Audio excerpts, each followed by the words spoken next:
Bonjour, bienvenue sur ma chaîne. Aujourd'hui, nous allons explorer l'histoire de Miriam Makeba, également connue sous le nom de Mama Africa. Miriam Makeba était une chanteuse et militante sud-africaine. Elle était une figure emblématique de la musique afro-pop et une défenseur des droits de l'homme.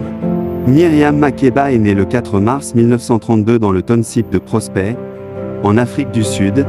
Elle a grandi dans des conditions difficiles pendant l'apartheid, un système de ségrégation raciale institutionnalisé. Dès son plus jeune âge, elle a montré un talent pour la musique et a commencé à chanter dans des groupes de jazz et des chorales locales. Dans les années 1950, Makeba a rejoint le groupe vocal de Manhattan Brother, qui lui a permis d'acquérir une certaine notoriété en Afrique du Sud. En 1959, elle a joué dans le populaire musical King Kong, qui lui a valu une reconnaissance internationale.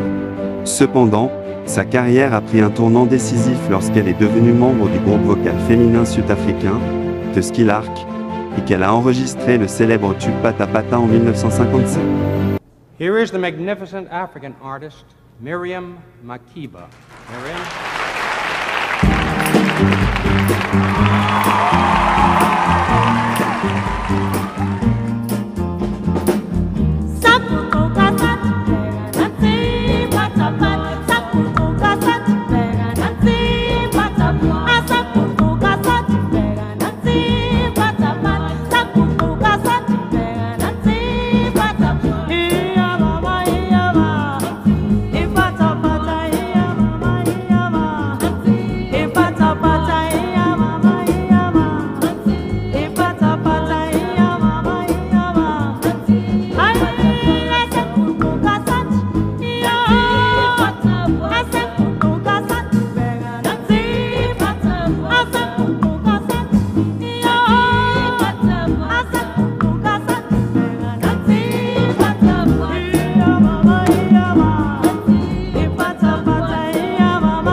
La chanson a connu un succès retentissant, non seulement en Afrique du Sud mais également à l'étranger.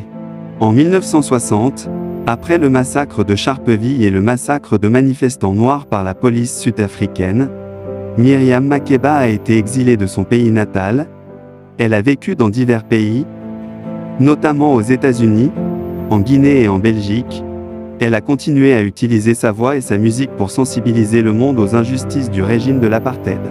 Makeba a été la première artiste africaine à remporter un Grammy Award, et sa musique était un mélange unique de rythmes africains traditionnels, de jazz, de pop et de soul. Elle a chanté dans plusieurs langues, dont l'anglais, le Xhosa, le Zoulou et le Swahili, et ses performances captivaient les foules du monde entier. En plus de sa carrière musicale, Makeba a été une fervente militante des droits de l'homme. Elle a prononcé des discours devant les Nations Unies et a travaillé avec des organisations internationales pour mettre fin à l'apartheid. Son engagement lui a valu le respect et l'admiration de nombreuses personnes à travers le monde. Miriam Makeba a finalement pu retourner en Afrique du Sud en 1990. Après la libération de Nelson Mandela et la fin officielle de l'apartheid, elle a continué à chanter et à défendre les causes qui lui tenaient à cœur jusqu'à sa mort en 2008. Makeba a utilisé sa voix pour dénoncer les injustices de l'apartheid en Afrique du Sud et a plaidé pour l'égalité raciale.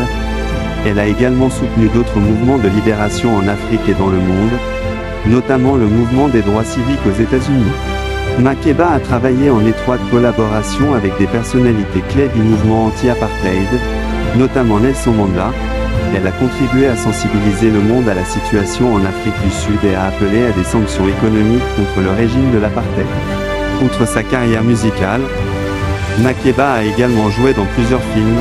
Elle a notamment joué dans Comeback, Africa 1959, un film qui dénonçait les conditions de vie des Noirs en Afrique du Sud pendant l'apartheid.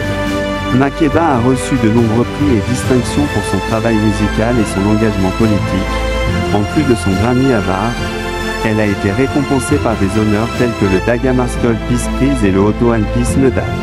Après la fin de l'apartheid et la libération de Nelson Mandela en 1990, Makeba a pu retourner dans son pays natal. Elle a participé activement à la construction d'une nouvelle Afrique du Sud et a continué à se produire sur scène jusqu'à sa mort en 2008.